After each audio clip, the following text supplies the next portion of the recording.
This episode of A.C.M.G. Presents Talk Time Live is brought to you in part by Viewfinder's Identity Search and Design. Your choice for web design, graphic design, and all multimedia development needs. Visit VFISAD.com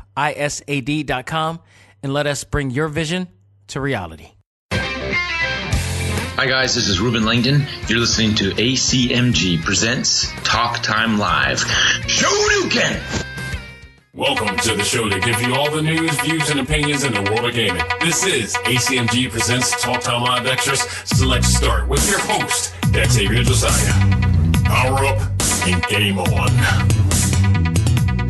Ladies and gentlemen, welcome back. This is A.C.M.G. Presents Talk Time Live Extra Select Start. I am your host, Xavier Josiah. We are back with some news in the world of gaming. I hope everybody's having a great week. We are counting down to Avengers Endgame. I know that has nothing to do with video games right now, but I'm just hyped that we're counting down to the end of all of what we experienced for the last 10 years. And I'm looking forward to it. I'm so excited about that. But we do got a lot of news to talk about in the world of gaming here. And man, did a firestorm of information just come in this week. Remember, last week I didn't have a show because I had so much going on. I had Ruben Langdon interview, but that wasn't even the most part. It was most of it was just me actually working with clients on behalf of Viewfinder's Identity Search and Design, my design firm, and it just got overwhelming. So I wanted to get more information. Plus, with the state of play coming on Monday, I was like, I might as well just transition everything over to Monday, that being the Nindies information and the actual PlayStation information, and compare and contrast the two, see which one came out a little better in this one. So we're going to definitely talk about those, as well as now I have 3 reviews. I was actually going to just do 2, because one of them I finally got a chance to play Kingdom Hearts, and I'm going to give you my thoughts on that. I also got a chance to play Blaster Master 02. Shout out to Matt Papa and NT Creates over there. And their major surprise upon the announcements during the Nindies showcase, and we're definitely going to talk about that because that was awesome what they did there. And we're going to talk about, which just released yesterday and I got my hands on, and that is Power Rangers Battle of the Grid. And there's some things to talk about indeed in that, so we're going to get into all that. But first, as a Philadelphian, I got to talk about this. This is huge news. It just broke out of the blue a few days ago, but we're going to talk about this right now. This is insanely huge for the city of Philadelphia. This is huge for the world of gaming, esports, if you will, and that is Comcast is looking to spend $50 million to build the first ever video game arena in America. The Fusion Arena is coming to the city of Philadelphia. So we're gonna pull the trigger to further transition this sport, this new esport, this genre, if you will. And this is awesome. Which is so funny about this is that we got this announcement. It was everywhere. It broke news everywhere. Philly.com, a few other outlets. It just broke out of the blue everywhere. This announcement came in. The night before, or the day before, actually the evening before, I caught the Overwatch League tournament on ABC. I had no idea that Overwatch was being played on a major network. That was beyond huge. And I think it was in an evening slot, too. There was like an evening time slot that it was on. Or afternoon or going into the evening time slot. I forgot. But no, either way, it's now a part of major mainstream television. That is huge. From a standpoint, as a kid in the 80s, you watch ABC Sports, and ABC Sports used to be the upper echelon of everything. Olympics, excuse me, competitions, just Olympic competitions, all that, skiing, just really, really upper echelon sports. And ABC Sports were covered before there was ever ESPN or any of those things. And to see this being covered on ABC, which is a Disney-owned network, so it makes sense. Disney did, and at one point or another, did hold Evo on Disney XD, and I think they still do. So at the Mandalay Bay Arena twice this year. So I'm not totally surprised by that, but they put it on Disney XD, but also put it on, that's one thing. Put it on ABC, like the major network. That to me speaks volumes.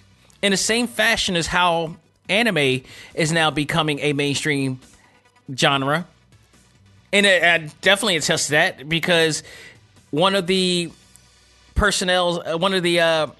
journalists or producers in TMZ, one of them that's on the camera all the time, she wore and rocked a Sailor Moon sweater.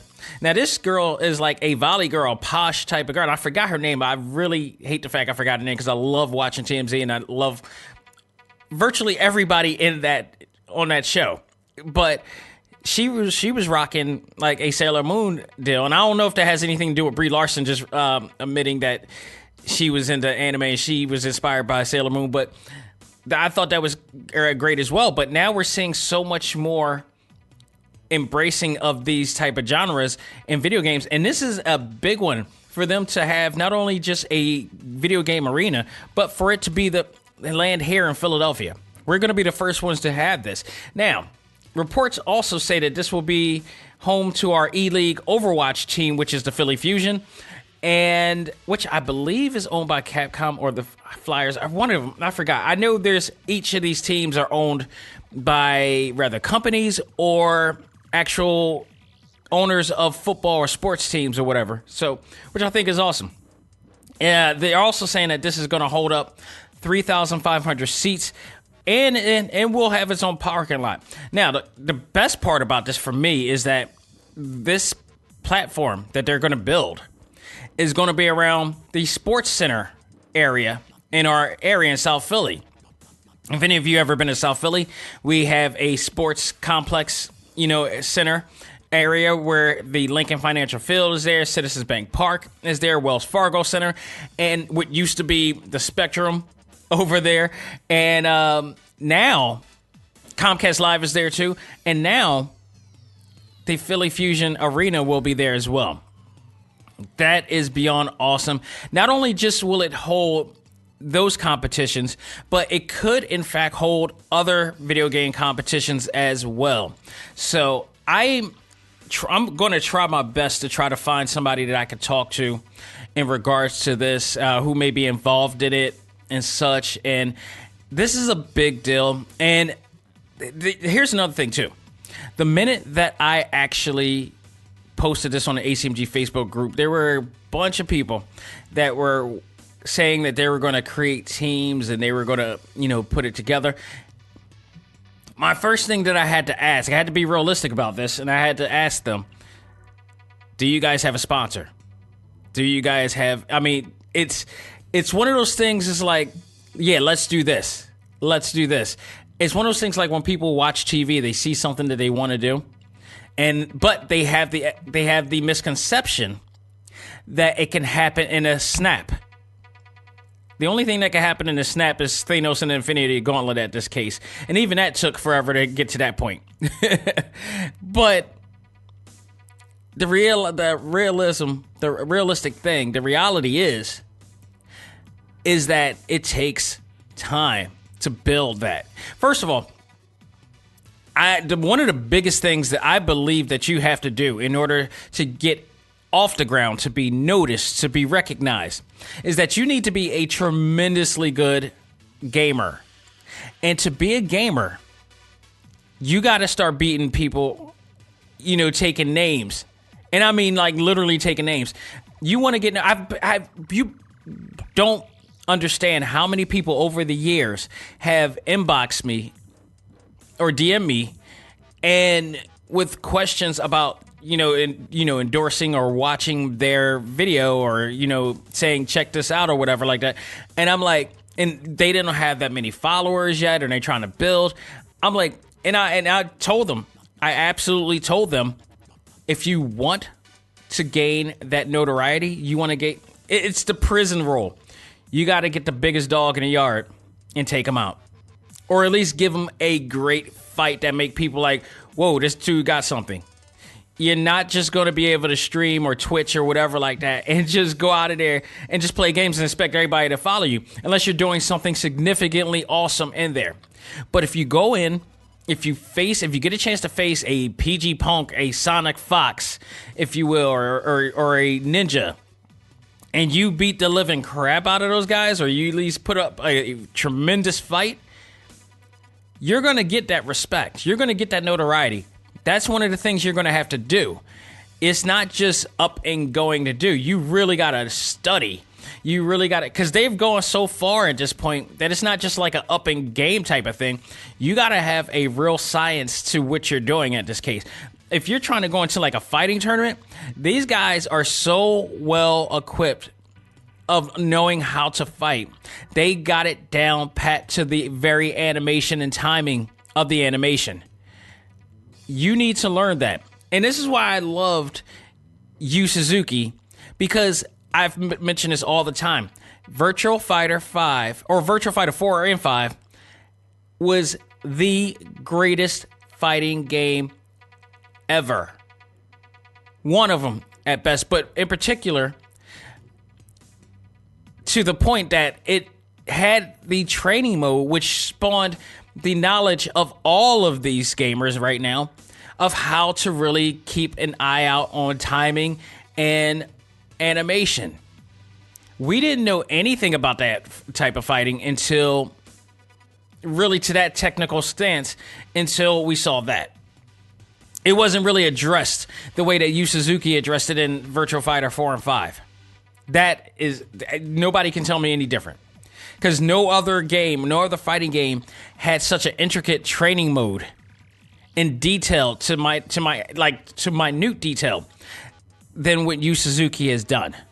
So now you really got to do your homework. It is not saying it's impossible. I'm just saying you have to go at it hard. You got to really strategize what you're going to do. Keep an eye out on who is out there. It's way more I want to say even complex. It's just, there's a hell of a lot into it that you got to do. There's a lot of steps you got to go in to become doing that. And that doesn't happen in a day or month, a year. That's going to happen in a few years unless you're some type of a prodigy in gaming, in a particular game, that you're going to be able to do it. You have to just constantly be on point. And your team has to be on point. You got to figure out how these guys train, what they do, what they got to go through. And they go through a lot. I mean, if you watch it alone, if you watch those competitions alone, they got water everywhere because they get hydrated like crazy. They get stressed. It's a serious situation because they're making row bank. And you have to make sure that you're absolutely ready for this. You got to put in the time. You absolutely have to put in the time. You cannot just go in and be like, you want to game this day, but you can't because your family got to be fully supportive of this. It's no different than when I do what I do.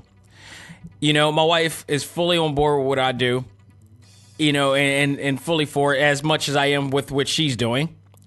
And we put in for each other. We look out for each other in that way. You got to have that support because it requires a lot of time, money, which is why you need sponsors, and sacrifice.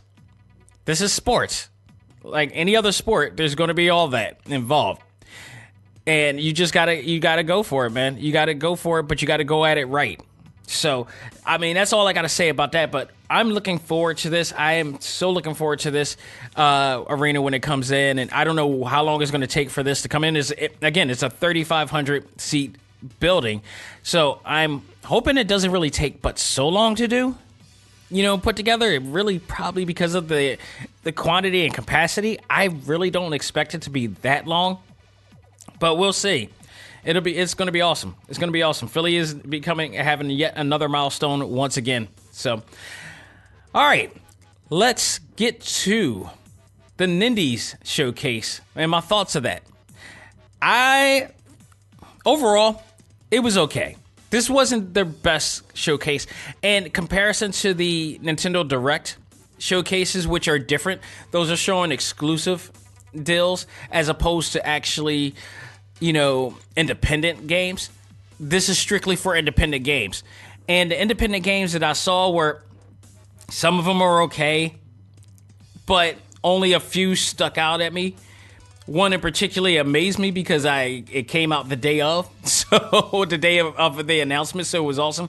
But let's run down real quick what we got. And before we even run down that, we got to talk about Cuphead coming April 18th, just about a couple weeks away. And you guys know this is Xbox's Game of the Year. Take note of that. This is Xbox Game of the Year. An indie game, not their AAA games, not their exclusives. This game was Xbox's Game of the Year. Now coming to the Nintendo Switch. Think about that for a minute. That's coming to us. What the hell do they have exclusive that's going to be groundbreaking at this point? This year. That's amazing that's coming to the Switch. And again, ever since the Game Awards came out and they announced that Marvel Ultimate Alliance 3, which is also coming very soon, to the Nintendo Switch exclusively, for the first time ever, people woke the hell up. And when they woke up, they started saying like, okay, what does this Nintendo Switch really have that I need to be checking out? Y'all should have been checking out from the get-go and stop trying to deny it. Most people who were denying this game were trying to deny this game because, one, they probably didn't have the means to get it. And two, they are probably just fully allegiant to their particular console. That I understand. But if you really just being bitter because you don't have the means to get the game, it's not a big deal. You can eventually get the game if you save up to get the game. And I've known people, had conversations with people like that who just, you could tell they were really bitter about that. I was like, dude, that's, first of all, immature as hell. Two, it's like, it's not a big deal. Dude, trust me, the system is ridiculously good. It's been great since day one, just from Zelda Breath of the Wild alone, which is why that was Game of the Year. Okay, and they just kept going. A lot of the games that we've played, rather on Xbox or the PlayStation, are being played here. Truth be told, Darksiders is coming in about a couple weeks, in about I think next week, if I'm correct. And that's a game that was on PlayStation and Xbox, I believe. So that's perfectly going to be ported to the Nintendo Switch. Again, and I'm looking forward to that game because that's a gorgeous game. Beautiful, beautiful game. I'm definitely going to be checking that out. So stay tuned for that. I mean, but you got Cuphead, which is critically acclaimed. Come on, you got to chill with that. People need to stop. And people don't want to embrace Nintendo, but they really have to embrace Nintendo. I wasn't embracing Nintendo for quite a while, especially during the Wii U era. The Wii U era wasn't doing it for me. I kind of fell off my Wii at some point. It just, especially for the nunchucks, it just wasn't feeling it for me. But when I saw this product that they came out with the Switch, it just logically, just from a logic standpoint, design-wise, this has the means of being a really good deal. And I was not wrong. It absolutely was a very great deal. It superseded my expectations to this day. It's not, is it perfect? No. There's some things that it is involved, but that goes with saying with a lot of other systems. I mean, everybody goes through some of these same things that they go through. But just the innovation, which Nintendo is the master of, you gotta absolutely love it. But Cuphead is coming April 18th. I don't know if I'm gonna get this game. And this is why. I've heard people who own this game come off so frustrated trying to beat this game. I am not in a mood to be frustrated with. I have a certain threshold with everything that's going on in my world. I have a certain threshold of complications and difficulty levels when it comes to me playing these games. Like I'm a person I use video gaming for recreation. If I feel that I am getting annoyed with a game, that is going to piss me off. If a game is really trying to challenge me more than it's trying to allow me to enjoy it, that's going to piss me off.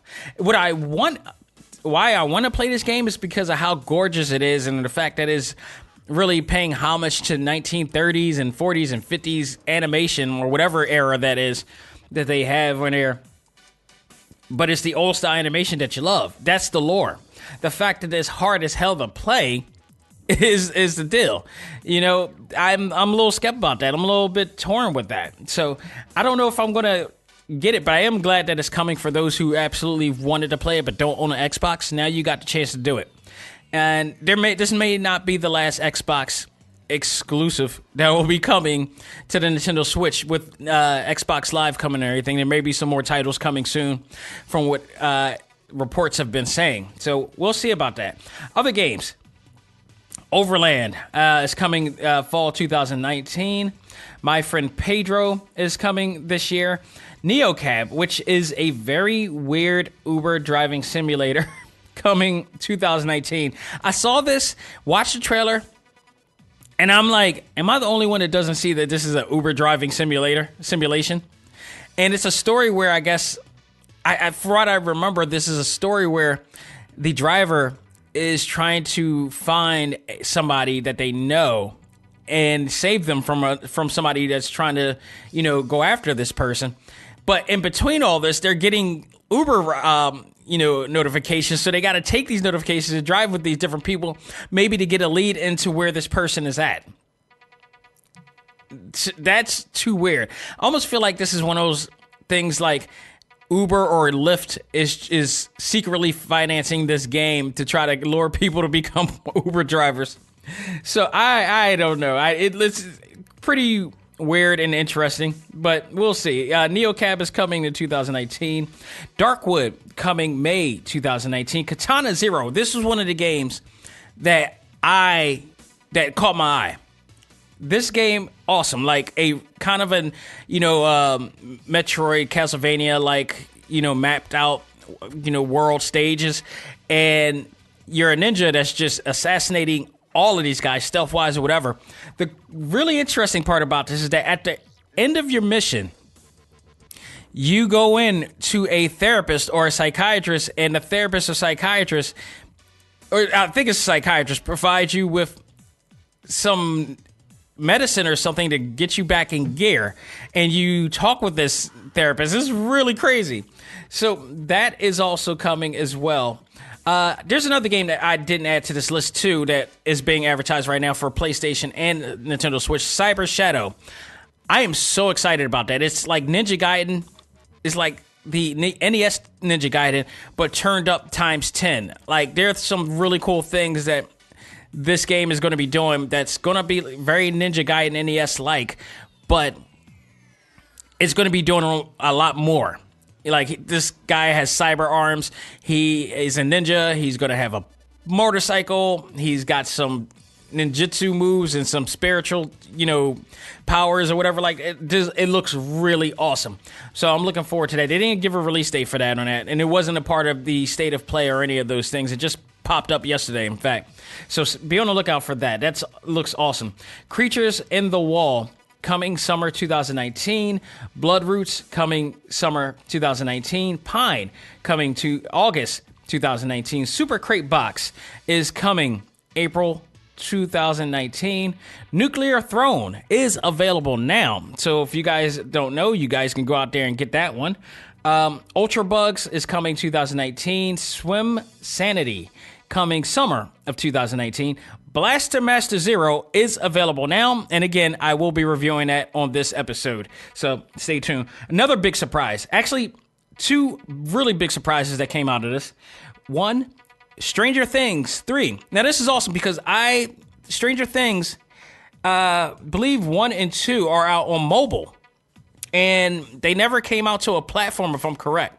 So this is the first time that I believe this is going to be in it, and I could be wrong. Somebody could correct me on this. But the first time I've ever saw Stranger Things, the video game, was on mobile. I actually own it, in fact. Never played it. Just own it. Because I said I was going to jump on it, but on my iPhone, never did. But it's coming out for the Switch on July 4th, 2019. The significance of that is not only because it's Independence Day, but it's also the same day Season 3 premieres on Netflix. So they have a good thing going there. So that's awesome. And then from what it looks like, it's going to be based on that season.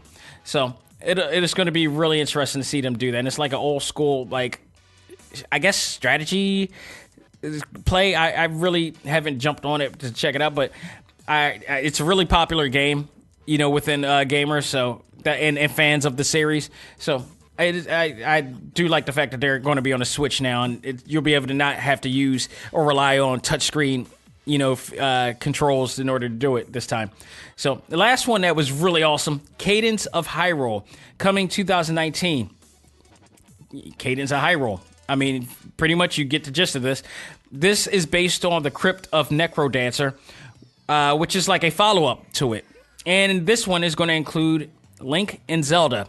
I love when Nintendo does really cool things and allow their IPs, their intellectual properties, to be seen in other platforms and other and supports other indie platforms, because that really shows their support. And they do that more than any of the other three. I don't know if Xbox has ever done that with their characters, but then again, they don't really have any mascot characters like Nintendo do. PlayStation as well. They used to have a lot of characters. You used to see Kratos everywhere in video games. He was on Mortal Kombat. He was on Soul Calibur, the PSP version.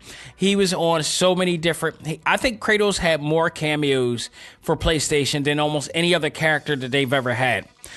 And then you got Nintendo, who has Mario, Zelda, Link everywhere on different platforms. You got Mario in a Rabbids game. So, I mean, working with Ubisoft, you got now Link and Zelda working with this. This is pretty cool. I like the fact that it's showing that they're supporting other, companies and groups to help it grow. That's a great sign of things to come. Very smart strategy, too, by the way. So that was all of that. So overall, it was okay. I guess it's like, for me, it's a B. Because nothing really, only a few things stuck out with me as far as what they were providing. A lot of it was just, I'll wait. There was only out of all of it, it was like 1, 2, 3, 4, 5 out of the bunch. So, I kind of give it a solid B at best for their presentation this time. It didn't blow me away, but there were some things that are, in my opinion, for me, worth checking out there. Now, Sony's first state of play. This is their take on the Nintendo Direct showcase. Obviously, this is a testament of Nintendo again. You got PlayStation, Sony, that looks at how Nintendo promotes themselves, which they should have been doing ages ago, especially when it came to their third-party platforms like PSP, PS Vita, and the PSVR. And they should have went about it this way. So they decided not to mess with E3 anymore and go about it this way. So now they have their own sort of Nintendo Direct, but they're calling it the State of Play. Does virtually everything exactly the same format of how Nintendo Direct does. And I'm not mad at that. If you're going to imitate something, go with it works. And it has worked tremendously for Nintendo, and I think it's going to work tremendously for Sony as well. So let's run down exactly what they have here. The actual presentation starts off with a first-person view of somebody in a plane, and you see this woman, this holographic woman in pink, very familiar color, hue of pink, or red, if you will. And she's talking to this person, and during the conversation, the name Friday comes up as this person called it. And if you know Marvel, you know the name Friday is connected to the AI that is a female AI that Tony Stark owns. So we immediately understand what this is. And then it gets hacked by a visual of what it looks like as Ghost. If you guys remember Ant-Man and the Wasp, Ghost from that deal and Ghost from the comic books. Ghost is actually an original enemy to Tony Stark. So this automatically, you knew what the hell this was. This was a Iron Man game. And there you go. Ghost hacks into the Friday system, and followed by a missile hits the actual airplane. And lo and behold, Tony Stark calls onto his armor, and he becomes Iron Man. And he's flying around trying to take everything out from a first-person view. So at first I was excited, and I'm still excited, that they're doing an Iron Man game. What I'm sad about is that it's only for the VR, which in this case, why I'm not entirely disappointed is because they need this. They need to support the VR. They need to support PlayStation VR to a T. I mean, that thing's $250 freaking dollars, which is like you buying an entirely new system, and you're not supporting this thing. Well, I can tell you what, the showcase definitely showed that they are finally looking to strengthen the PSVR, because a lot of what I'm about to talk about and mention is mostly VR related. So I am actually happy for them. I'm still not messing with VR. I'm still not messing with VR at all. No. Oh, no. Not at all. But the fact for those who have spent money on that system or wants to spend money on that system but don't see the love that or the lack of love that they've always done in the past, hopefully this is the start of something new. So Iron Man VR is coming in 2019. They didn't give a specific date, but it is coming in this year. It's not done by Insomniac. I just want to point that out. It's being done by another company. So we don't know how well this game is going to be, how in-depth this game is going to be. And there's going to possibly be a lot of comparison to Spider-Man because these are some really big franchises. And people probably are going to want that Peter Parker experience. We'll see. This could be just this is one of those situations where, like, we expect a lot more, but they're not going to give you that. This is just a flight simulator or whatever, and with you just, becoming Tony Stark and Iron Man or whatnot. So we'll see how in-depth this actual game is and whether it's going to really bring people in or not, because that's going to test it. That's really going to test it right there. So other games that they mentioned, Crash Bandicoot Racing is coming June 21st. Just note that it's not only just coming for the PlayStation, that is also going to be on the Switch, which means I'm pretty sure it's also going to be on Xbox as well in some fashion. So we'll see. No Man's Sky Beyond is a new VR upgrade, a free update for those who already own the game. But it's going to be a new update for people who own the game already with VR capabilities, and it's coming this summer. I am very amazed that they're still working on that game, because last I checked, people were very disappointed with that game. I know they did fix some things about it, but I thought by now that people would be over it and moved on to other things, but it's still ongoing, so that's actually pretty good.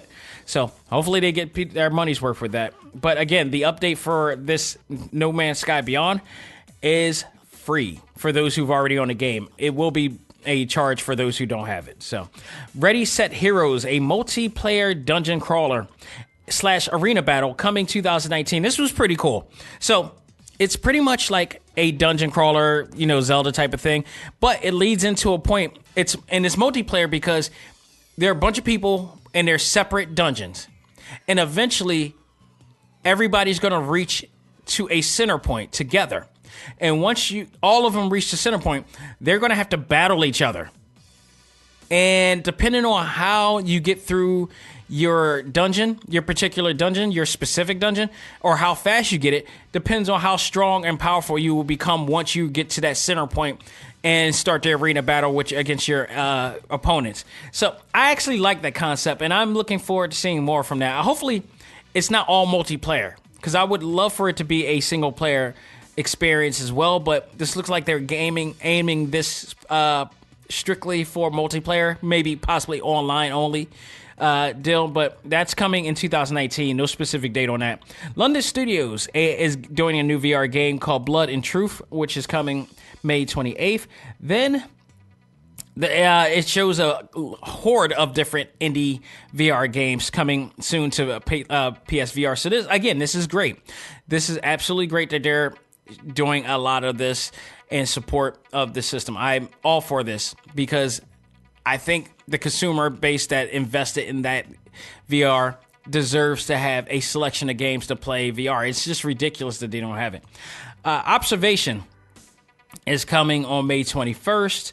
I think that's that really space thriller game that I was checking out. Five Nights at Freddy VR is coming this spring. A bit of an upgrade of their original one, and it's going to be VR capabilities for that one with the same stages that you are familiar with and some new ones as well. What is the other one? Pixel Plus Concrete Genie. Interesting game, very artistically, one of those really weirdly character designed games, but it has a great story and some good things going on there. That is going to also be VR, is also going to have a PSVR mode as well. That's coming in the fall. What I liked about the game is that there's a storyline within that game that it looks like is geared to bullying or anti-bullying. There's an anti-bullying message in that game that I'm really going to stick to and be interested in. So I'm looking really closely with that when the closer that gets to release. So I found that very interesting, artistically beautiful as well. So you got that. Then they show more footage of Days Gone, which looks absolutely awesome, beautiful, absolutely fantastic. It's coming April 26th. Last thing that they showed, which countdown, it's coming very soon, end of the month, right about the same week as Avengers Endgame. Oh my God, this is going to be such an awesome, epic week, man. You got this and you got Endgame coming. But a new trailer to Mortal Kombat 11. What was so awesome about this is that they use Ice Cube's old school, hit, Check Yourself, which also had DOS effects in there. And it was awesome how they used that in. And they also used another song in between, and then they went right back to Check Yourself. But they're getting better with these trailers and the music choices they had, and I'm digging it. I'm so digging what they're doing with this. And they also announced, which to me, I don't understand why this was big news, because we knew that they were going to be in there. Kung Lao, Liu Kang, and Jax will be in the game, and all different variations of them. So I don't know. I'm not surprised at the releases of actual characters has been in multiple games.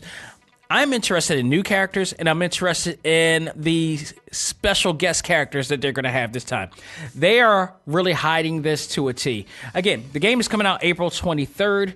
More updates will be announced before that comes soon, so it is possible that they're saving the very best for last, and then after that, they're going to show that too, because if you guys remember, when they came out with Injustice 2, and I mentioned this last time on Select Start, that they announced that the Teenage Mutant Ninja Turtles were coming, and the world just blew up in the gaming world.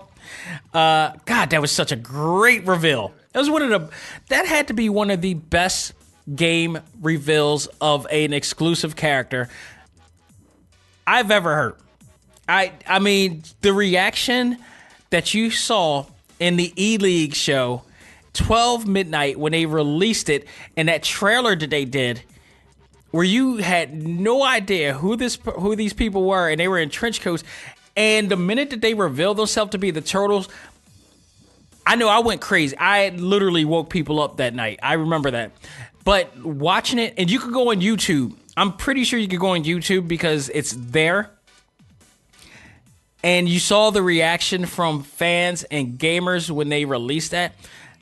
I'm expecting them to do something very similar to that again very soon when this game releases out. And I know they're going to have a tournament or whatnot, so they're going to probably release that there, and I'm definitely going to watch that tournament as well. It was such a great moment. Absolutely. It blew up. It went crazy on the internet with that announcement, and it didn't disappoint either, because using all four of those guys and how they used them was absolutely awesome from there. So that is absolutely it for the first state of play. It was a good start. It wasn't, it was mostly VR stuff. So I mean, I won't say that it was bad. I would give it most likely a B plus A minus, from a standpoint that it wasn't geared mostly for me. It was geared for people with VR. And if I'm a fan of VR, if I own a VR unit, I would give it an A, solid A, because they're giving out more games, and you got Iron Man coming. Hopefully that will be a good game. They got all these other games that are PR capable. And, I would be excited. I would absolutely be excited for that. So, kudos to them for that. So that's my tip on those two. So this is just the first. There will be more. And unfortunately, no announcements of any new systems coming at all. So, which I'm actually kind of glad, because I'm not ready for a new PlayStation 5. And I don't know to what end they can do at this point graphically that you can't do already with the 4. I really have to believe that they're at their limit right now with what they've done. It just has to be. So I just want to point out for Nintendo Switch, Dragon Ball Heroes World is coming next Friday to the U.S., April 5th, which I believe that's a Friday. And yes, that is correct. So I am looking forward to this. This has been talked about for so long. This game that's in Japan based on Dragon Ball Z, and it's a card battling system. How that's going to work is going to be very interesting. So I've been looking for a great card battle game for quite some time, not since the days of the Neo Geo Pocket. The Neo Geo Pocket once had a crossover game featuring S.N.K. versus Capcom games based upon the crossover classic fighting game, which I swear to goodness, if S.N.K. does not and Capcom doesn't give us that for the Nintendo Switch or the PlayStation or whatever, they did for PlayStation 2. I do have for the PlayStation 2 on digital, PlayStation 3 on digital, but I haven't played my PlayStation 3 in ages, and I'm not looking to do it anytime soon. Although I should go back to check out some of the games that they have in there. I got like Voltron in there for some reason. But Neo Geo Pocket had, in fact, don't I have that somewhere? I thought I had this up in my desk. I swear I had it on my desk right here. I had it for a minute on my desk. But that was in my opinion, that was my all-time favorite card battling mode. It was so easy to play. The rule set that they had for it was very user-friendly. Anybody could go in there. It was very engaging. There were some exciting things to do it, and they never transferred that play style into any other games. They had another version of it later on that didn't live up to the expectations of what they did for Neo Geo Pocket version. I've tried to play like Yu-Gi-Oh and all those other Magic. They don't. It's to me it was way too complex when it didn't need to be complex. But S.N.K. versus Capcom card battle was perfect. I mean, absolutely perfect, and it also had like the Pokemon style of RPG gaming, so you could build your deck, you could do whatever.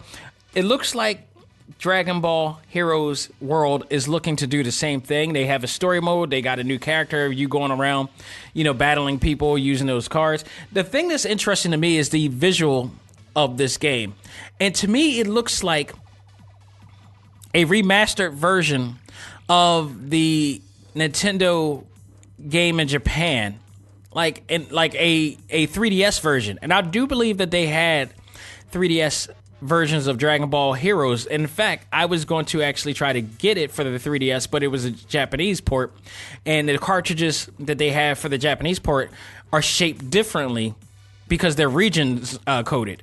So I would have to go to great lengths to try to be able to play that game, or just buy an actual Japanese version, an import version of the 3DS. And so I never got a chance to actually really play that game, or Metabots either, because that's how I found out. I brought Metabots thinking I was going to be able to play that, and nope. Their cartridge is shaped very differently in accordance to what the other one is, and quite contrast. And I was very disappointed because I really wanted to play that Metabots game. But lo and behold, we're getting it. It's coming next week. I'm definitely going to buy it. I'm definitely going to review it, so stay tuned for that as well. Samurai Showdown. We've talked about this before. They're coming back. They're not only coming back, I believe they're going to be one of the participating games in EVO this year, 2019. But lo and behold, it will be released on the PlayStation and Xbox in June.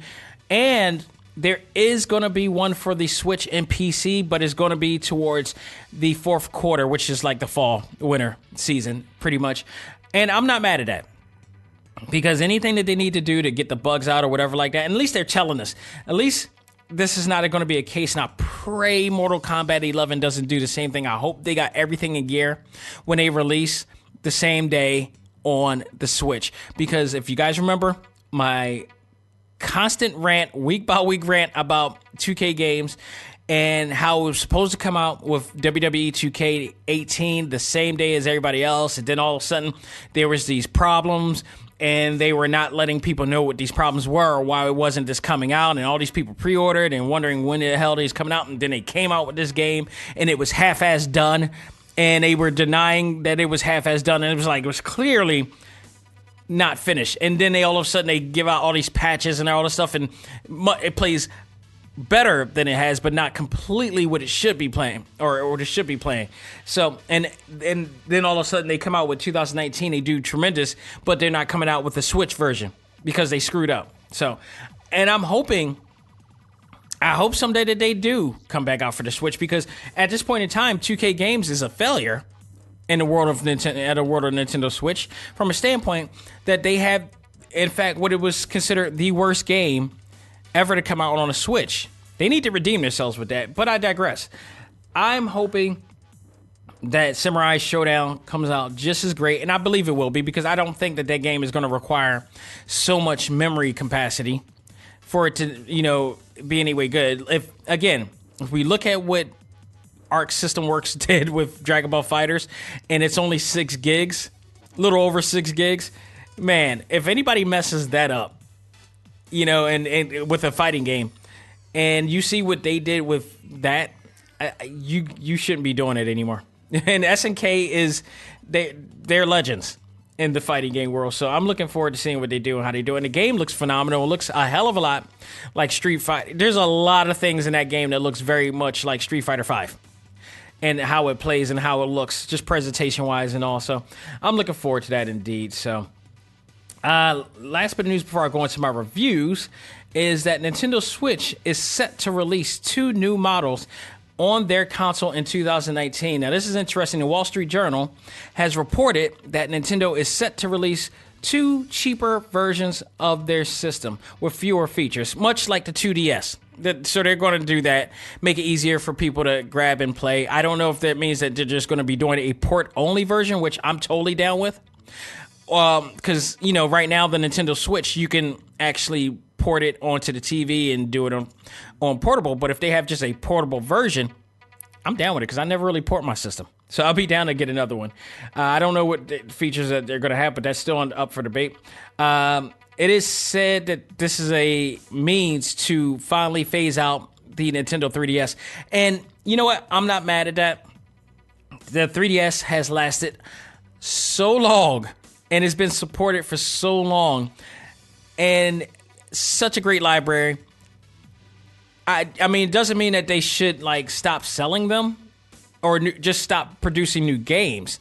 I mean, if you just keep a digital library of that stuff, that's awesome. But I don't mind it, because to their credit, and as opposed to maybe what Sony has done in comparison to the 3DS, I mean, not the 3DS, the PSP and the PS Vita, they have fully supported that game for so many years strongly. Came out with a cheaper version for kids to be able to enjoy while the parents enjoy the Switch. Awesome. Absolutely awesome what they did and how they produced. And I'm sure they made a nice little profit off of that in doing so. So I don't mind them phasing out the 3DS at this point. It's been a long run, absolutely phenomenal long run for the 3DS. But now, if there's a better means to play what is considered probably the best system this company has ever made, and for everybody to get a chance to play it, because there are a lot of great games coming, go for it. Absolutely, absolutely go for it. So I'm looking forward to seeing what they're going to do with that. Other reports say that they're looking to create a more powerful, more powered up version, much like the PlayStation 4 and the Xbox One X. So, which means that there was some, HD capabilities or 4K capabilities, if you will, in there. And I'm actually interested in that too. See how much more powerful they can do, what they're going to do with the processor, what they're going to do with the fans and all the stuff, how they're going to, work with that. The controllers, they're able to fix the controller situation this time around. I mean, I'm looking for all that. I'm very much looking forward to all that. So, it's still very early, but they're just announcing this stuff. But as far as what they're figuring out, what features is going to be added to and what's going to be taken out. So we'll see. But it's interesting. I'm not surprised at this news at all. They always have done that to some extent and downsized their system to allow other people to buy it. This is the way they do. This is their MO, pretty much. So kudos to them on that one. So, all right, let's talk reviews. This one just came in out of the blue, and I'm going to talk about this. I don't need notes to talk about this because it is what it is. They have announced that Saban's Power Rangers Battle of the Grid was going to be coming out. Everybody was a little bit hyped. There was some little bit of interesting intrigue about this game because they were saying that this game actually may be good. It looked pretty good. It looks like it's going to be a lot of fun. Now, for me, as an original Super Sentai fan, I never really got into Saban's version of the Power Rangers.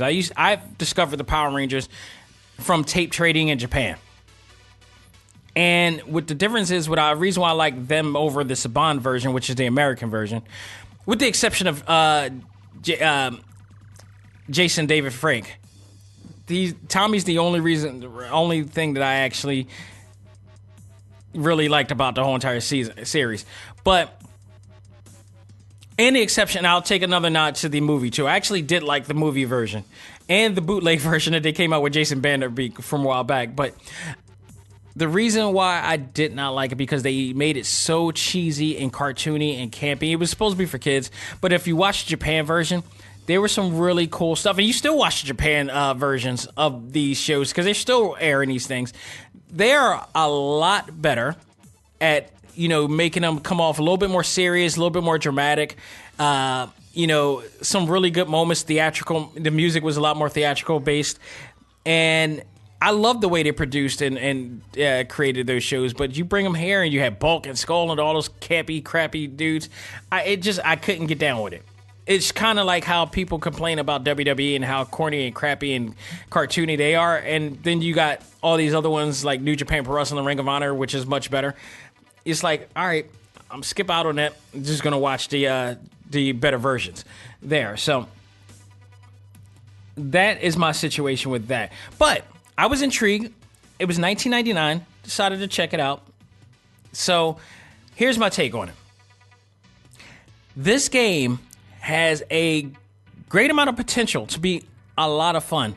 I'm going to compare this to another game that I've actually reviewed a while back. Blade Strangers, which is the crossover melee fighter based on some of the indie games like Shovel Knights and Zora Gunvolt in there, and a lot of other games that are from the Indie League and NT Creates that have come out with, which is awesome. And there's a lot of similarities to that. However, Blade Strangers give you a little bit more, actually quite a bit more to what... Now, that game's not perfect either, but at least I think that game gave you a little bit more as far as story, as far as character development to some extent. Not exactly, because they don't... Like, if you're new to any of those games, you don't know who those people are. I've said before that they at least had to allow you to, give you a glossary of who these people are, what games are they from, if you want them to be more interested and invested in those games.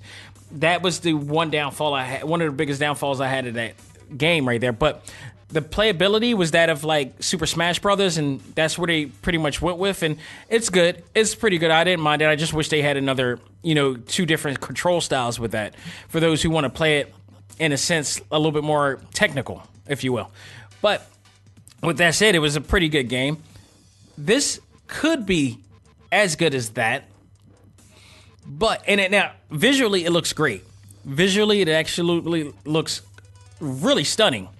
Just at least the character models. The backgrounds, not so much. The background stages looks a little bit like 2D-ish. Almost you could tell they're like really 2D-ish. They don't feel like 3D stages. So, but it just feels like a lot of the graphic power went into only the characters and not anything else. So that's one thing. But they look great. They don't look nowhere near bad. The move sets are simple, fun to just jump into, much like Blade Strangers. It's like that melee style of play. Easy to do combo systems. The funny part I think about it is that the game is a 3-on-3 tag game. Yet it only has starting 9 characters. So if you're trying to be like S&K, not S&K, well, yeah, I guess you could say S&K versus Capcom, or even more, Marvel versus Capcom, and you wanted it to be a 3-on-3 battle, you're going to need way more than 9 characters to play that game. Because what's happening is that you're picking out 3 characters, but you're playing against the same 3 people, and you got 7 stages. You got 7 stages. 2 of them are boss battles. But your guy, it's ridiculous. I mean, it was really ridiculous. Like, why not just make this a 1-on-1? If you really only got 9 people, why not just make it 1-on-1? At least it makes a lot more sense, and you're not just redundantly or continuously recycling the same battles over and over again. That didn't make any sense, and they don't give you the option to just play 1-on-1. It has to be 3-on-3. Now, to their credit, the 3-on-3 battle works really well. You're able to switch out easily enough your characters, or have them assist you in the same fashion as you would with any tag battle game. So when it comes to the game controls work really well. They're fluid, as fluid as they can be. The visuals of the characters look as good as it can be. They drop the ball and just not give you enough. It just feels unfinished. They got specials and they got super moves. I think it was really cute that if you lose some of your characters in battle, that you have the option of getting the Megazord, the Dragon Zord, or Goldar, which grows really big, and they start, it's some smoke and mirrors in here. Whereas instead of they won't really show you the mech battles, but they'll have their fists coming out of the blue, and takes tremendous amount of damage if you don't block. So I don't mind that. That's pretty cool. That's you can get away with that smoke and mirror there. But overall, it's like you're paying $19.99. Hell, I've played fighting games that have way more characters in that game, a lot more content in that game than this game is providing. Now, granted, to add more insult to injury here, this game also has a season pass, which is providing more skins, and then adding, I think, 3 more characters, maybe 4 more characters to it, to make it like 13 characters, which still is not nearly enough for a 3-on-3 battle.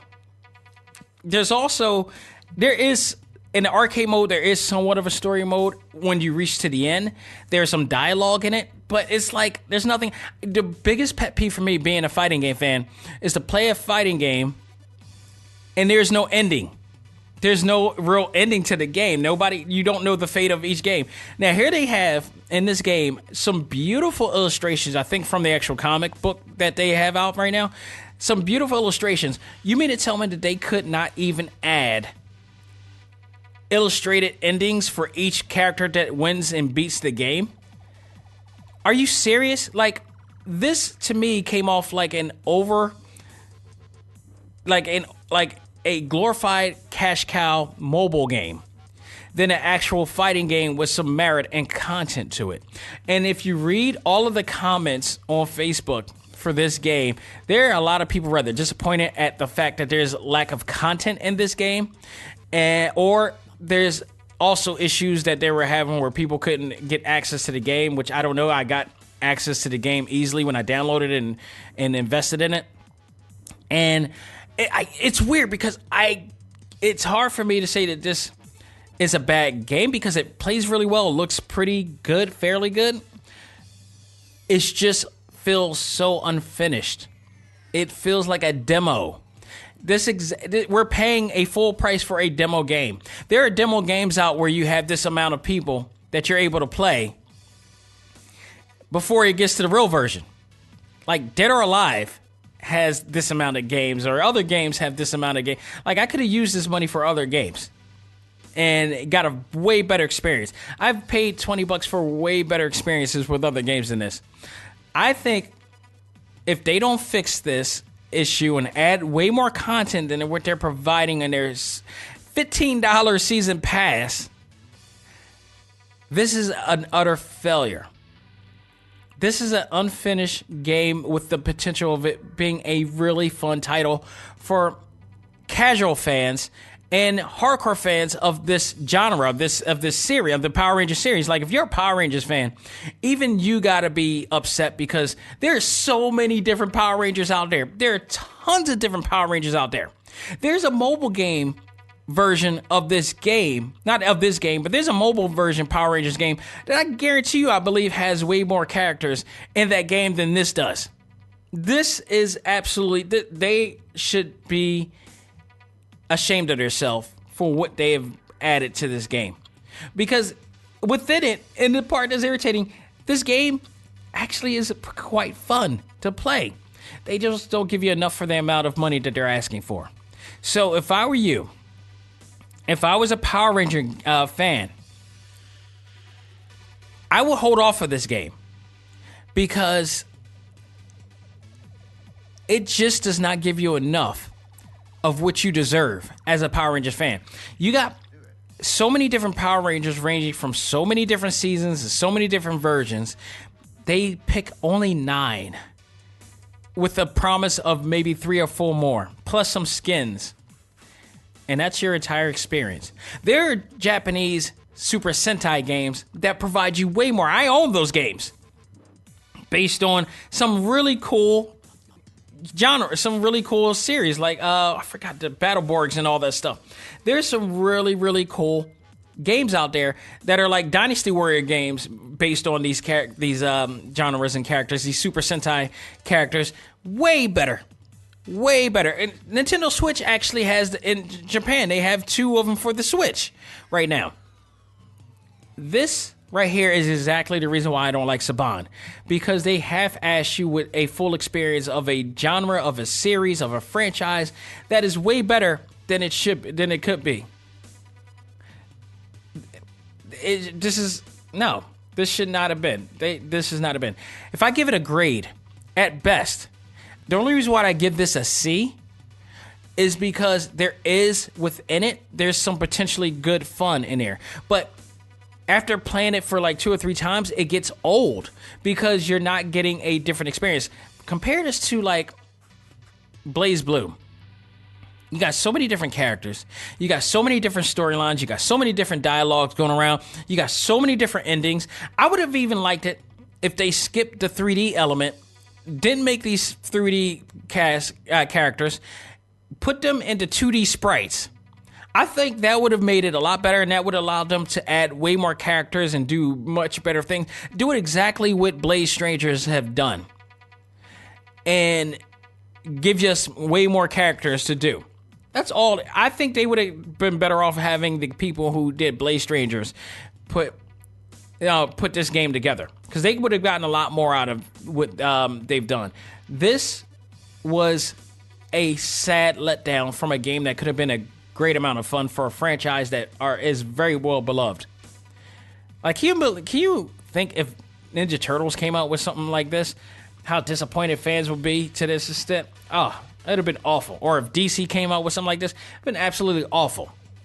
Absolutely awful. So this game gets a damn near solid C. It better be glad I don't give it a D- for God's sake for this. So that is my thoughts on that game. Hopefully we will see some major changes in that game. But after playing it 2 times, it's like, okay, I've already done everything I need to do.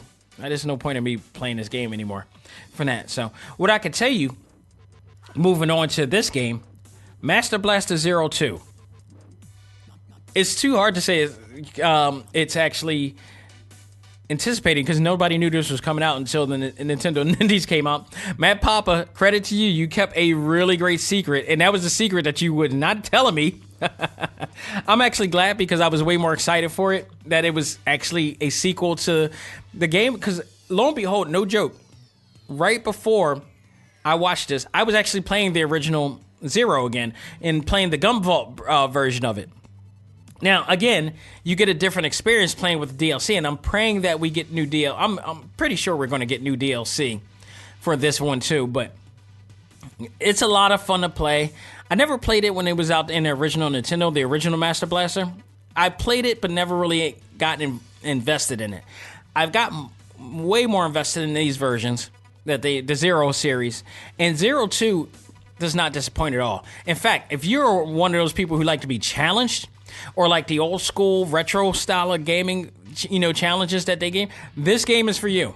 This is, and I honestly, I'm going to say this. This game is not for the weak at heart.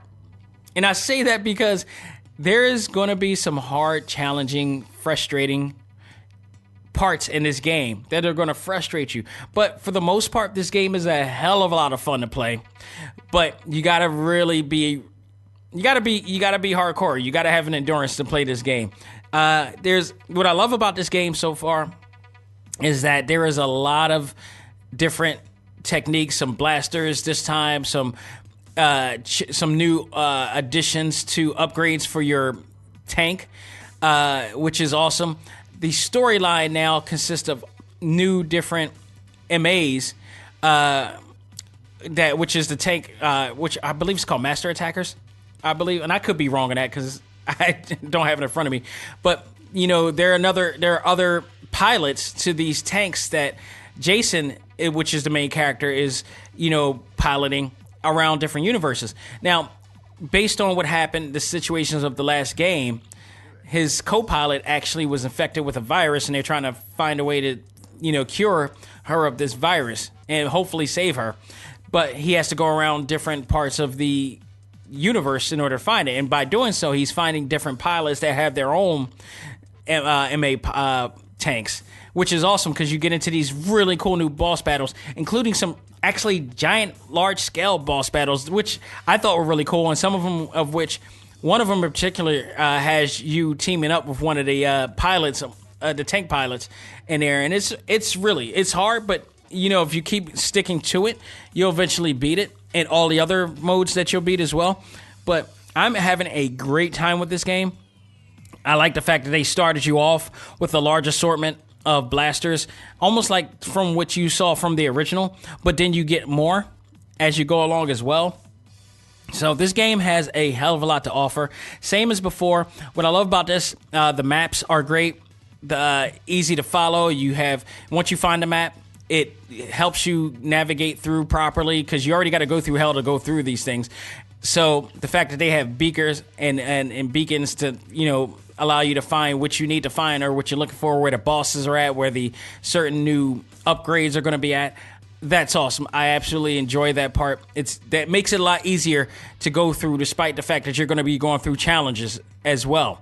So it takes away that burden of it. And I'll tell you why that's a major thing when I talk about the next game I'm going to be talking about. But overall, I love this game. If you're a hardcore retro gamer, which I guess I'm becoming now, invested in anything that NT Creates has done or any other company has done for the Nindies, then this game, and if you've been a Master Blaster fan from the get-go, you're not going to be disappointed with Master Blaster Zero 2, bar none. Having and the other thing I need to add on here, too, as well, is the fact that they've upgraded a lot in this game. The look of the game looks awesome. Jason's new super deformed sprite, you can see a little bit more detail in it now. I love that aspect. He has a new suit now, which is awesome. So I really like what they did here. I love what they did here. It looks like what you loved before about the game, but they brought so much more on this time. With this just graphically, gameplay-wise, challenge-wise. There is some, like I said, there's some frustrating moments, but not too frustrating that I'm going to stop. I could be frustrated all I want. And what I do is just I put it down or I play another game, get my wits in, come back to it, and I eventually beat that board. So it's not so frustrating that you'll eventually just stop playing it, but enough to the point that all right, maybe I'm just too drawn into it. I need to chill, get back, and play it again.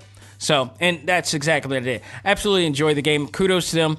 this gets an A, especially when comparing it to what you get out of Power Rangers Battle of the Grid, which, by the way, is half the damn price of that game. Master Blaster 02 is $9.99. You get so much more experience out of that game in accordance to Power Rangers Battle of the Grid. There is no excuse for what that company has done with that. So for that, this game gets a solid A from me. So go out of your way to check it out. $10, great experience, way more of an experience than you get in the previous game that I mentioned. Can't go wrong there. Last game here to end off this show. Kingdom Hearts.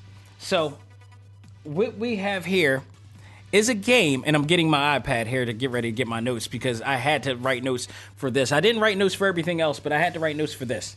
So bear with me.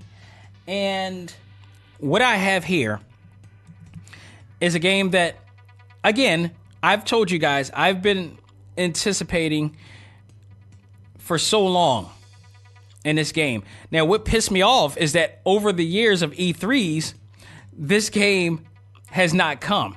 Therefore, you ever been promised something for so long and people kept saying it's coming and you try to get excited for it each time, and the more times that they say it's coming and it doesn't come, you're no longer excited for it because it's like, okay, you know, you're crying wolf at this point, or full be one shame on you in that type of sense. One of those, you know, analogies or whatnot.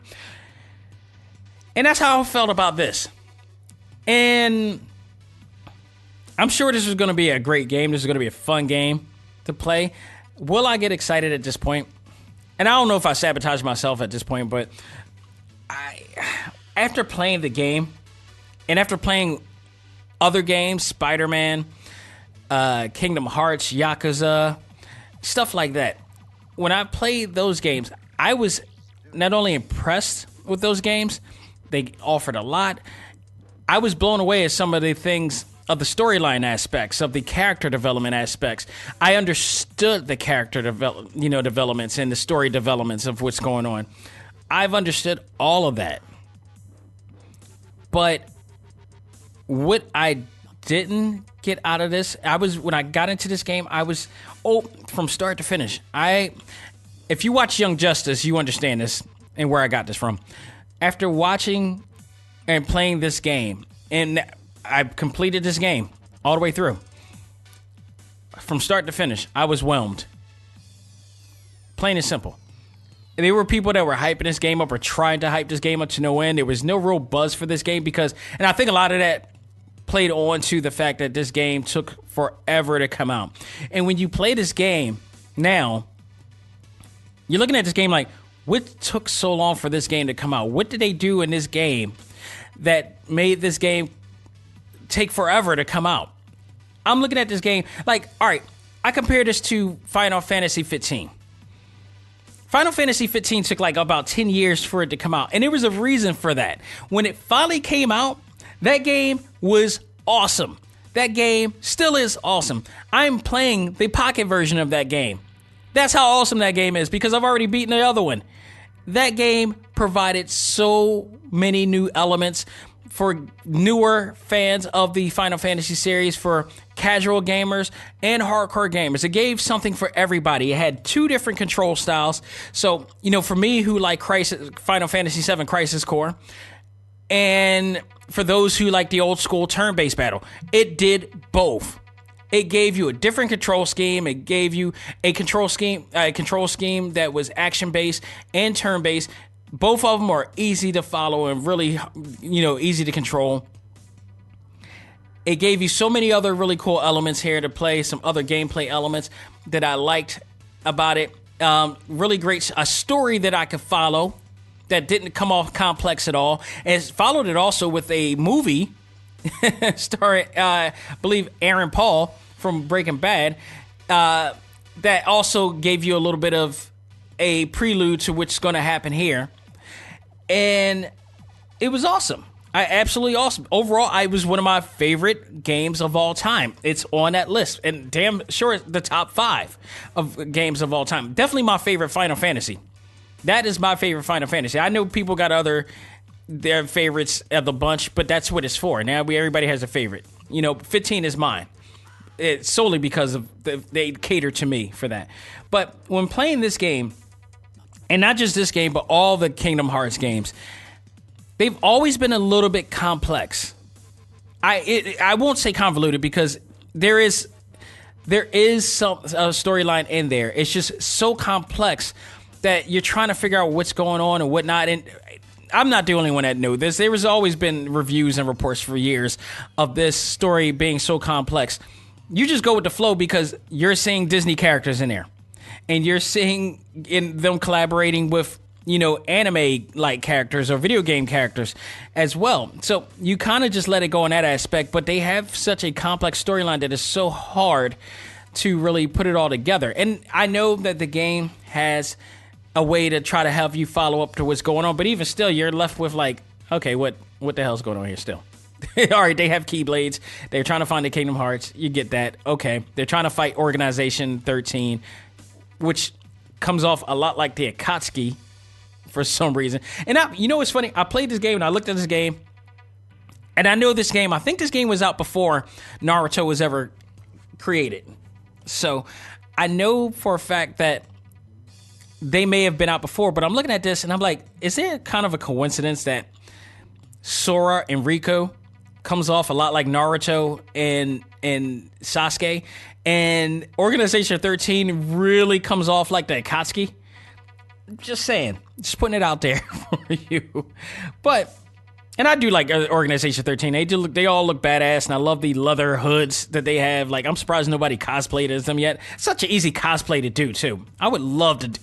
Dude, I would love nothing more than a cosplay as one. But to put together a leather... deal like that, man, it would, first of all, be insanely hot going to San Diego Comic-Con with that. I would have to be butt-ass naked wearing that damn thing underneath. And then it'd probably be hard to walk, too. So, gotta think about that. Gotta really think about that. Gotta be some, fans in my ass or something like that to wear with that. But... also, it's just overall, I mean, trust me, there's some pros, but there's some cons in this as well. So, let's go down with this. The pros. And let's give out the list of, there were some beautiful, the pros here. There were some beautiful and improved character and stage design. Undeniable. And cutscenes that are in real time. Undeniable. Those were awesome. Absolutely beautiful. So, and I say in real time, if you, depending on what Keyblade you had or what outfit you had on, no matter what Keyblade you had, when the cutscenes come on, they had the same Keyblade that the other person had. So there were some real-time elements, and meaning it's actually the characters that you're playing with and not just it just goes to a cutscene, much like you would see on other games, such as any other 3D platformer or what is that? What's the other one? Spider-Man, for instance, open world, games, stuff like that. So that was the good part. That was cool. They had, this time around, Olympus from Hercules, Toy Box from Toy Story's Twilight Town, Kingdom of Corona, Monstropolis from Monsters, Inc., San Fran Okio from Big Hero 6. That was the newest one. The Caribbean. We'll talk about that. Caribbean, Pirates of the Caribbean was also back, fully re-rendered, fully upgraded. I believe Endry Dell from Frozen, which I've still not seen that movie yet. Don't hurt me. The Eclipse and 100 Acre Woods also was there. So you had all that. But out of all of them and again, well, you could tell there was an upgrade in the look of it, because especially the cool part is they showed scenes from past games. So you saw the difference. You saw the contrast and comparisons to the old and the new. So you definitely a lot smoother textures and texture and grade of animation and frame rate and frames working there. The frames per second was also upgraded as well. You got all that. But none of them impressed me more than the Pirates of the Caribbean, which the irony of that is that I've never had interest in watching any of the movies. This game almost makes me, that board alone almost made me want to, watch some of those movies. And I heard some of them were great and some of them weren't, but man, this board, that stage not impressed me. I feel like the reason why this game took so long is because they were probably working on that stage alone. It looked awesome, and it was like they looked totally real. The movements, the animation, the frame rates look stunning. Absolutely outrageously stunning. I was blown away of how well that looked and how Johnny Depp looked and every other actor that's in that movie looked. It was just incredible, and how they were able to interact with Sora and Donald and Goofy, and how they made Sora, Donald, and Goofy look in that world. Sora's skin texture, even though it still looked anime-like, you could see that there was a layer of texture that looked like real skin, almost in the same fashion of what they did with Jump Force, or the CGI version of Jump Force in there. Because they made Goku and them look like real deal. They kind of did the same thing with Sora in Kingdom Hearts. And I was looking at that and I'm like, I wish they would have made him look like that in all the other stages. But I understood, like, you couldn't do that for Toy Story stage, or you couldn't do that for certain other stages because they wanted to mimic the animation of that stage, and I understood that. So that's fine. But it just looks so awesome. And then he had the leather pirate trench coat, which looked really good too. And all of it, that really looked great. Donald and Goofy looked great. They added some extra fur and some extra texture to them as well to give them that look that they actually could be in that world. They did that without a doubt. If I gave a grade just for that board alone, that mode would have got an A. That mode would have got an A indefinite. It was just based on that game, that portion of the game alone. That gets an A for me. But there's also a lot of fun mini games too. The Ratatouille cooking game that was in there. The Winnie the Pooh rabbit vegetable picking, which is kind of like a Tetris style puzzle in there. Then they got also the old school LED pocket games, which was, I gotta say, I absolutely enjoyed those. It took me back. I don't know if a lot of you guys that are listening now have probably weren't even born when those games out. Before there was such thing as handheld games and portable games and mobile games, there were pocket games. Pocket games were these cool LED style games that allowed you to play games like Super Mario, in this case, some Mickey Mouse games and Popeye and all these other really cool old school games, because they didn't have the technology to create what we're creating now on the Nintendo Switch, and even dating back to the Game Boy. We didn't have that type of technology before. Game Boy was the first one to really bring it on. But before that, it was Game & Watch, which was Nintendo's initial style of pocket gaming. And it was really cool. It was just a really cool mini game type of thing to do. Now, they, depending on which, your stage that you go to, there's a different mini game for all of those. And you got to find them. So once you get that collection, you could add them onto your mobile phone, which you have, which Chip and Dale provided for you. And, you get to play them on there at any time. So that was really cool. I absolutely like that portion of it. Great performances from a host of Hollywood's best, which is in there. And Mark Hamill's in there somewhere. I didn't realize it, but I saw in the credits when I finished the game that Mark Hamill was voicing one of the characters as well. So that was pretty cool in there. I mentioned this about Blaze Strangers. And I mentioned it here in other games. This should be a standard, especially for games that they have to realize that people don't know, and you need for them to get to know your game. But they have a glossary and a walkthrough to help you if you've never played any of the games before prior to this. I give credit to Yakuza 6 as well, because they have a long franchise and they expected people not to play the original game, so this is to catch up with them and maybe entice them into playing those other games. That's the way that I think Blaze Strangers dropped the ball with that. But the glossary actually has a walkthrough, helps you to those who've never played the game before. Now, doesn't mean it's going to happen. Shout out to my man Craig Holland and our A.C.M.G Facebook group. He owns this game, but he felt underwhelmed with it because he didn't see the hype about it, but he brought it anyway, and he wasn't feeling it. Whereas I played every single game that it was, and I loved every single game it was, even this one to some extent. But this one I just had issues with. I just felt like, again, there should have been more here, but we'll get to that in a minute.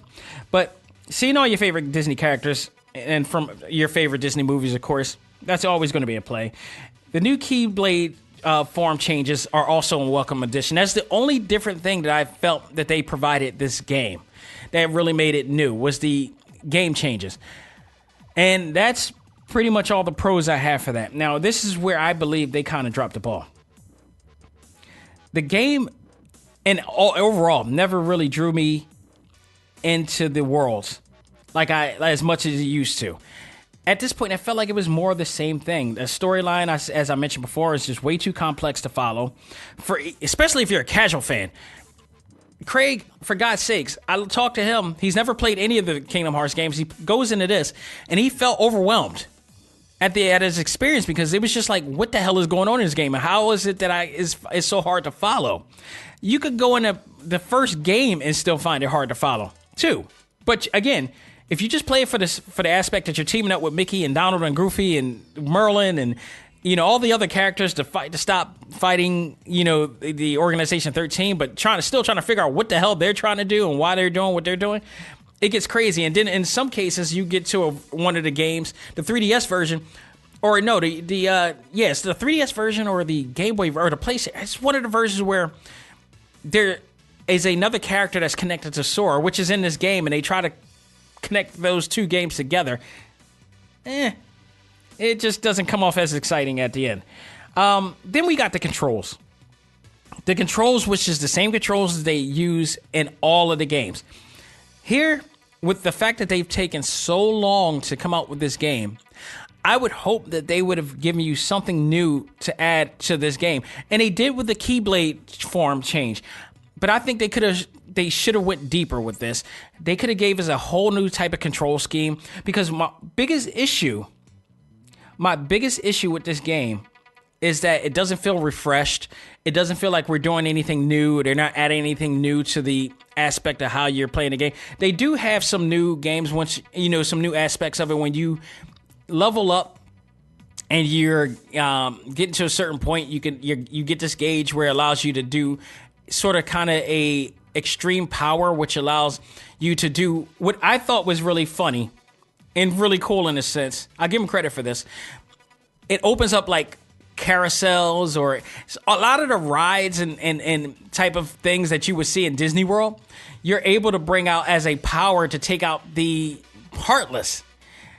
And I thought that was a clever product placement type of thing for them to do, like a Splash Mountain type of thing. And different rides that you would most likely see at a Disney World or Disneyland. That was great product placement on Disney's part. You could tell that was a Disney thing right there. So I give them credit for that. That was awesome. But again, the initial core gameplay, I think they could have went all the way and changed that and done something different with that. And I really wasn't too much of a fan of the original game control scheme, because Sora's controls are that of an intoxicated person drinking themselves into a 1.0 BAC test. It goes wild. It's hard for you to target who you want to target, because once you start attacking, he goes everywhere. And I felt that they could have initialized on that, and they could have focused on that aspect of trying to have you be able to target the Heartless better, or the enemies that you're trying to fight. Instead, they didn't do that. Sometimes it's very hard to focus on a certain attack or you're going everywhere, and I had a hard time doing that for some cases. And they didn't do it, so that part to me was a little bit disappointing. The AI, i.e., Goofy and Donald, at times were no help. The only time they were help is when you did team-up moves with them. But other than that, when there was a boss battle for you to help attack somebody, they were nowhere to be found. Sometimes they're just standing there looking at you as you're fighting off the characters yourself. So that to me was also problematic at times, and it just made it feel like you're the pawn. It's like, you go ahead and fight and we got your back. That's what it felt like to me. The map is damn near useless in this case. It's like once you get the map is there. It doesn't expand to let you see everything a little bit more. The only times that you get a map that expands is when you're sailing in the Caribbean. That's pretty much it. But you can't do that on a normal map. If somebody found that, let me know. And it was hard for you to find where anything is. There was no marker for you to find where anything is unless you were doing the world map when you're traveling with the gummy ship. That's the only time you got to do that. But once you're in the stage, the platform stage, it was hard to do. It was really hard to do. It has you taking so much time and wasting so much time to just go around everywhere and finding these things. I really don't understand why they did that to you. I just don't. So that was one of my things. Two more things here is using items and techniques are also useless. And throughout the entire game, I never used the magic. I barely ever used the magic. The only thing I used for the magic was to cure myself whenever I went down. I never used the fire, the water, or the ice. It was useless. They really didn't give you a reason to use those. And also, you also trying to control, go to the magic because everything's coming at you. Everything wildly is coming at you, and you're trying to use your other D-pad to, activate the fire. And if you get hit, it deactivates it. So it really, you got to be really quick on doing that, and you got to find a place to do it.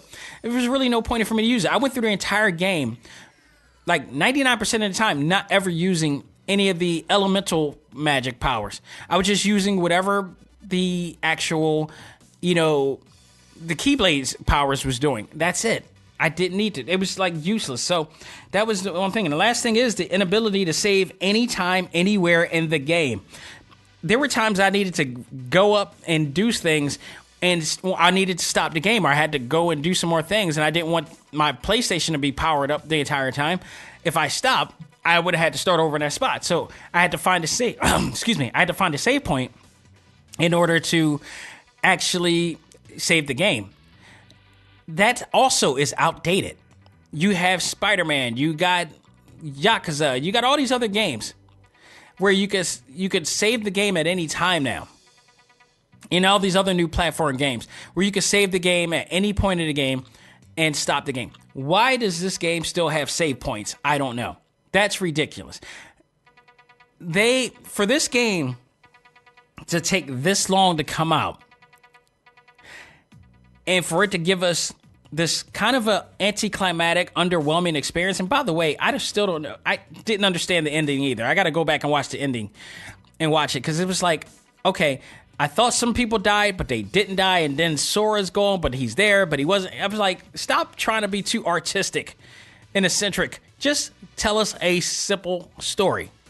There are better ways to make a story engaging and really special without going to great lengths to do it and not succeeding when you do. And this, I think, was just one thing. It was where was the payoff at? I didn't feel that there was a payoff. And there's not, because apparently there's going to be another damn game coming soon. And then even more, we're probably going to have to wait 5 to 10 years for that. Hopefully we don't, because now they have a base template, hopefully, that they should have to take a play off of from this. But it looks like it's not going to be the end. We're getting to Kingdom Hearts 4. I thought this was going to be the end. Damn it, it's not. I don't know if I'm going to be able to invest in Kingdom Hearts anymore, especially after all the crap that they put us through here. So I don't know where the excitement is going to be. I think they really, because of the time length that they took to bring out this game, there were people that were trying to overhype it for the sense. No, that was a fail.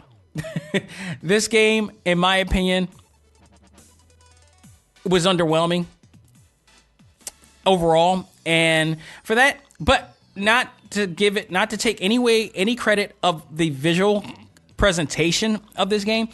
I think that's where this game shines, is the visual presentation. The story falls off. The characters kind of fall off, but visually and the gameplay, slightly outdated gameplay falls off. And some other, features falls off. But overall, it is a somewhat fun game to play with some great elements, some things to do in there. I give it a solid B. That's as best I can give it. I can give it no more, no less. This was by far not the best game I've played, especially after playing, what was it, Devil May Cry 5. And I'm not being biased. That game is a lot of fun to play. That game was a hell of a lot of fun to play. And the replay value to me is a lot of fun to play. It gave me something new. It gave me something great. The story was great to follow. Everything was great. It gave me a surprise in the ending. That to me was a great game. This was slightly underwhelming. And after all this time, much like they did with Final Fantasy 15, I expected much more. At least Final Fantasy 15 gave me much more. This did not. So a B is strong of a grade as I can give this. So if you're a Kingdom Hearts fan, hopefully you're happy with it. I was not as a Kingdom Hearts fan. So ladies and gentlemen, that will do it for this edition of A.C.M.G. Presents Talk Time Live Extra Select Start. Thank you so very much. As always, we will have a show on Sunday on what I do not know as of yet, but we are getting down to the wire. The countdown begins. Avengers Endgame is coming. We're going to be talking about a lot of that, a lot of the news going on this week, and I don't know what my talk topic will be, but we will definitely let you know when that time comes. So stay tuned for that and much more, and God knows whatever else or whoever else will be on the show from this point on. So, ladies and gentlemen, thanks, and I'll talk more about on Mega Ran too, because there were some new developments involving his new ROH situation that we're going to talk about. And if you go into TalkTimeLive.com, you can check it out there. I did a write-up on him and everything is going on from that point. But awesome things coming for him as well. But we'll talk about that. And there is a lot of news coming up soon, so stay tuned. Please, thank you for supporting us. And I don't say this much, but definitely, if you want to check out and keep up with everything that I'm doing and everything that's going on with this podcast, go onto my page at Dax Xavier Josiah. That's DAXAVIER Josiah, JOSIAH. So follow me at Dax Xavier Josiah on Instagram. If you want to follow me on Facebook, look no further. A.C.M.G. The Facebook group at facebook.com/groups/ACMG1. You can follow me there. But otherwise, if you want to keep listening to the show, if you want to let everybody know where they can find all of the hottest names in all things anime, comics, movies, and games, look no further. Come on at TalkTimeLive.com, iTunes, iHeartRadio, Stitcher, Google Play, Podbean, and yes, YouTube, if I can find a way to link you guys to that. So you can check it. We got plenty of different formats for you guys to listen to our show and much, much more. So thank you guys so very much for listening, for supporting, and just spreading the word. On behalf of myself, this is Dax Xavier Josiah saying, learn to let go, live life, and love all things anime, comics, movies, and games. This is A.C.M.G. Presents Talk Time Live. I am out of here. I will talk to you guys on Sunday.